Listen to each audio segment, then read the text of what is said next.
So shalom to you all, to our many friends and supporters in the US, in the UK, in France, in Geneva, and many other places around the world. Unfortunately, what brings us together this particular evening is the outbreak of one of the most horrific chapters in our history, the onslaught on southern Israel of hordes of bloodthirsty Hamasnikim, really killing machines devoid of any semblance to human beings. In just a few hours, early Saturday morning, 1,200 Israelis were massacred, not killed, not assassinated, massacred. Over 3,000 wounded and scores kidnapped and dragged to Gaza. Since Saturday, we have started to turn a corner. We began the offensive. And let me say this very clearly. We shall prevail. Prevailing means that Hamas, this murderous organization, will cease to exist. At the very least, it will no longer exist as a fighting force. And hopefully, although that's not certain at this point, it will no longer exist as an effective organization. It will no longer exist as de facto government in Gaza. We will bring down Hamas, even though doing that will exert a heavy price on us. And we will do that because we have no other choice. As we say in Hebrew, en brera. If there was any doubt, Hamas has proven in the most despicable way that their goal is one. It has not changed, and it will not change, to destroy Israel. Not bringing an end to Hamas will be tantamount to capitulation and even to betrayal. The day after, Israel is going to be a very different place, and so will be the region. But first, we will have to face some painful truths. We have been for too long blindsided by hubris, by our technological superiority, and by completely mistaken conception of the surrounding reality. That, in turn, has led us to one of the most stunning oversights of military intelligence. But let us make no mistake, the source of this most fateful failure is not in the IDF, but in the warped mental construct that we created with respect to some fundamental issues of our national security. And so we will have to revisit and revise all of the prevalent axioms that fed this disaster. We will have to rethink Israel's vision of the future and the strategies to get there. That is going to be the overriding mission of us, of the INSS. Indeed, some of the INSS staff are serving as senior reservist officers in IDF headquarters. Our managing director, you can see him on the screen, Major General Tamir Hyman, who is here with us tonight, taking a short break from duty, is playing a key role in making sure the IDF proceeds in the right direction. He will not tell you that, I'm telling you that. But our direct role in the war effort goes beyond that. At the request of the Ministry of Defense, we form at the INSS 6 task forces to work on issues of immediate relevance for the ongoing campaign. Tamir, the stage is yours. Thank you very much. The sights is not the worst thing that happens to you when you travel around the villages of the kibbutzes. The smell, the scent of death, of blood, it's something like in a scene of a horror movie. There are still corpses lying all around, most of them of terrorists.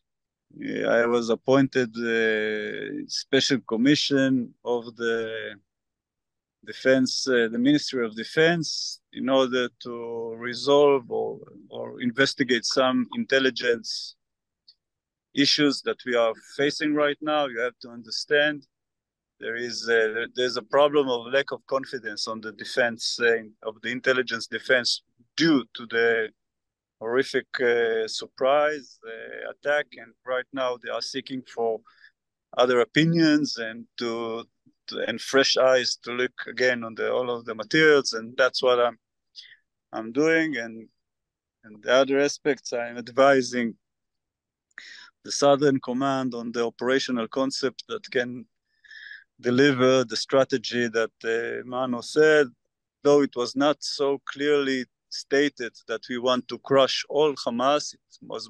It is more moderate, is to crush the military capability and remove them as a ruling entity and replacing by a different address. But it's a lot to handle if you are trying to design an operational concept that can achieve that issue. Basically, the traumatic phase is behind us. The trauma will remain forever.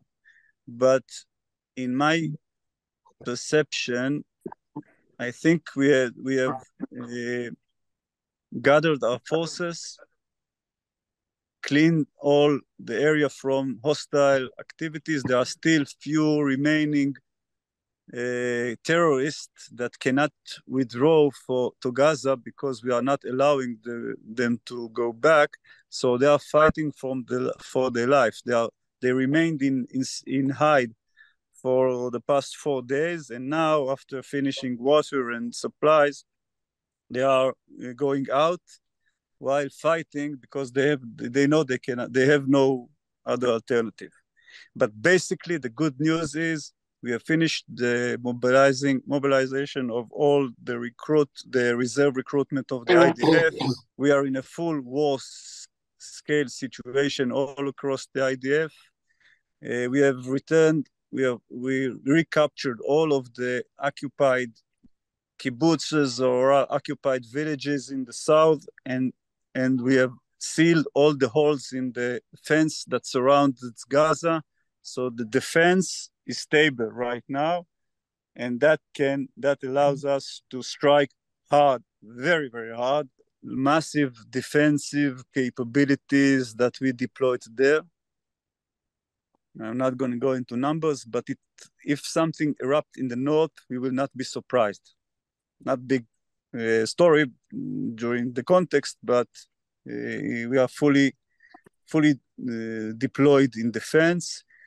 Hezbollah is trying to attract us to the north and trying to divert our attention, our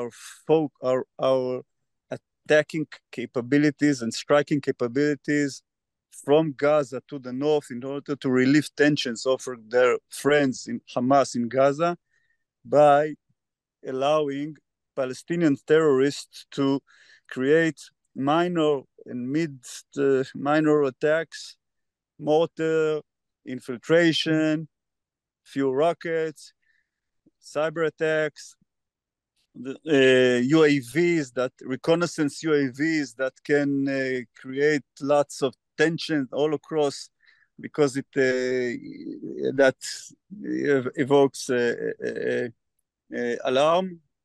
That happened a few hours ago. But all of those activities are minor activities by Palestinians to divert our attentions. We retaliated. We killed 3 Hezbollah, and they were insist on retaliating back, and that created a line of violence of more radical manner. I think that phase is behind us after they are shot anti-tank missiles and they hurt it's now under censorships, but they have achieved unfortunately they've achieved what they tried to accomplish. And there is the big question right now in the IDF is how to manage the tensions between South and North, how to focus our attentions to crush Gaza without evoking or erupting the northern arena, which will bring upon us all the Hezbollah. Very, very delicate. It's a very crucial navigation that you need to be very, very accurate, because if you will do too much, you can, but if you do nothing, you are failing. We have in the international and the global area, there is all across the axis of Iran, there is a tension that is rising. There are a few evidence that can suggest that Iran knows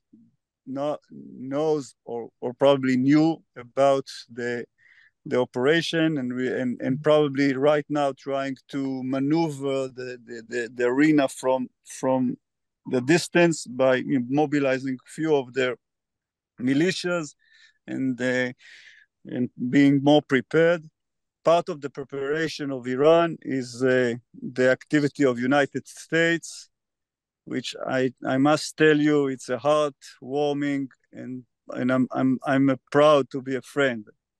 The President Biden speech brought me into tears, and his activities bringing two the largest aircraft carriers to the Middle East, and then threatening bluntly out there without hinting Hamas and Hezbollah to avoid from attending or avoid of attacking us in a very, very simple manner. Just don't. It's really something amazing. A bit humiliating that we need the support of our big brother in order to conduct our business. We would probably be all right without it, but it's a heartwarming to be among friends and all the doubters here in Israel regarding the reliance of United States and how it's important right now got a very, very accurate and direct answer. Going to the future, and I'll finish in that. It's going to be a long, very, very difficult war. It's not going to end in a matter of days. There will be highs and lows of morale. We have a huge problem of abducted or kidnapped, almost 150 kidnapped civilians, from babies till grandmothers and all in the middle. That's a huge challenge, and we are trying our best to work in two channels. One is the humanitarian challenge of striking a deal without paying anything in order to get back our hostages, and creating the necessary brutal, aggressive military attack. That's two different operational vectors that are allegedly not connected, but frankly, they are much connected because of the fact that it is in the same area, those two operations.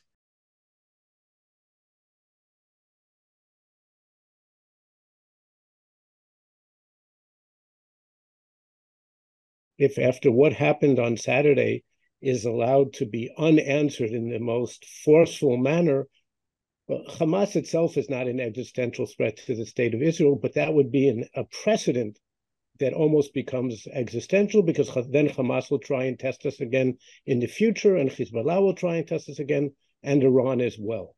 So this time there is simply no alternative but a massive response.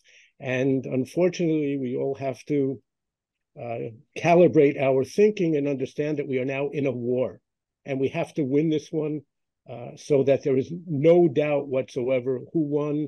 And I don't believe, and Manu was talking about this, I don't believe that we can end this and allow Hamas to be in power. The question, of course, assuming that we can topple them, is what happens afterwards? Who fills the power vacuum? Because the last thing we want is to remain in Gaza for the long term.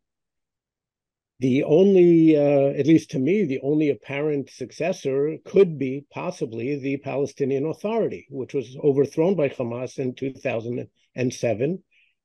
How we reinstate them is a very tough consideration. Of course, it can't be seen as an Israeli initiative, because they can't be seen as collaborators. And then the question is whether an international and Arab, maybe a US-led, a Saudi-led initiative can support this, help reinstate the PA.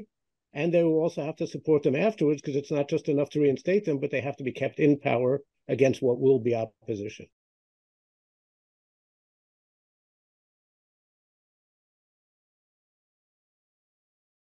If it's money, if it's training, if it's arms, it's if electronic communication, everything there is coming either from Iran or Hezbollah or combined with them, or things that, or technology that was brought and Hamas has developed. And actually, without the support of Iran, they couldn't come to the level where they of performance that they performed in, unfortunately for us, on Shabbat. So no question that Iran is very important actor in everything that happened. I would say that it seems to us also that Iran knew before what is going to happen. I don't know if they knew it's going to be on this way or this day or another, but they were in the loop of the preparations. And it looks as if we know that there is a war room in Lebanon, in Beirut, where a representative of Iran, Hezbollah, and Hamas and Jihadi Islam are meeting from time to time. And it seems to us, from what we see in the last 5 days of the war, that there is a kind of a pre-understanding of each side, what it will be its role. We see Hezbollah, as Tamir has said, trying to attract our attention and our capabilities and forces on the one hand, and Iran on the other hand, making the whole political international activity by the foreign ministry of Iran, calling the Red Cross, calling the national security, the UN General Secretary, calling foreign ministers in the region, and trying to arrange a kind of a ceasefire or something like that for Hamas. So it looks to us that they were in the loop of understanding what is going to happen, and each side took a role in this event. And the last remark would be, what can be done? Well, that's a huge question that will be difficult to answer shortly. This time, Israel decided for the time being, as long as it is possible, to concentrate on Hamas and on the south, and to see how we make a change, but a dramatic change, not just a cosmetic one, on our southern border. If we will be forced to fight also on the northern border, of course we'll do it, but the preference of the government is to be concentrating on one border, and therefore the head of the snake will be left for other times.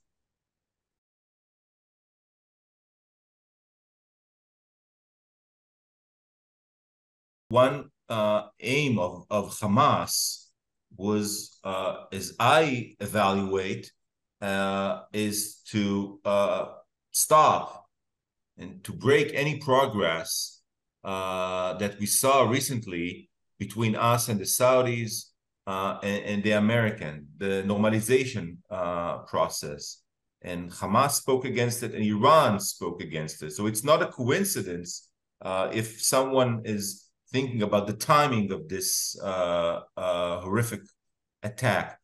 Normalization is in freeze, and it will be in deep freeze at least until the end of this war. But this war, and we at INSS, and I'm leading one team of thinkers who thinks about the day after this war. It's hard to do that because we see what's going on, the horrific sights from Gaza, from the kibbutzim. But quietly, we do that at INSS, thinking about a mechanism that can actually trigger and drive forward the normalization by giving the Saudis or the Emiratis a role, perhaps replacing Qatar, a role in backing up a different leadership in Gaza, hopefully the PA. You know, we have so much to be proud of and so much to be ashamed of. That's Israel, 2023. But, you know, we will prevail. the good Israel will prevail. Thank you.